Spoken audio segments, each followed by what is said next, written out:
呢一個 folder 裏邊全部都係我10年前學英文抄寫嘅筆記。但係如果而家可以重新學一次嘅話，我會話俾自己知，唔好再咁樣學英文啦。10幾年前放復活節假前嘅某一日，老師就同我哋講：OK class， 放完復活節之後咧，我哋就要翻嚟 test 呢6頁紙啊嚇，500個字，大家同我溫熟佢。唔合格嘅話留堂，默到識為止。OK。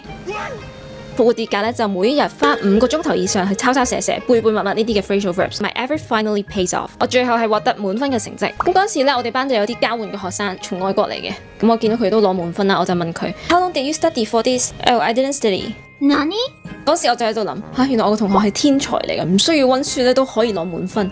點解我唔可以係一個天才呢？但係後來咧經歷咗10幾年嘅學習同埋教學，我就發現其實佢唔係一個天才，佢只係用咗一個符合英文思維嘅方法去學習呢啲嘅字，就可以喺佢嘅腦裏邊靈活咁樣調動呢啲字出嚟。其實呢啲嘅字咧都係你識嘅字，只係我哋唔識得點樣將佢從被動嘅詞彙轉化成主動嘅詞彙，再靈活咁樣調動出嚟。而當我真係叮一聲理解咗呢個方法，並且應用喺我嘅學習工作上面，唔單止令到我獲得夢寐以求嘅學位啦，仲令到我咧獲得心儀嘅工作。咁究竟呢個方法係啲乜嘢呢？喺呢度好難詳細同大家去分享。今個星期五7點半嚟我嘅閉門學習會，我會喺今場嘅直播同大家分享方法。撳下面嘅連結去預約你嘅位置。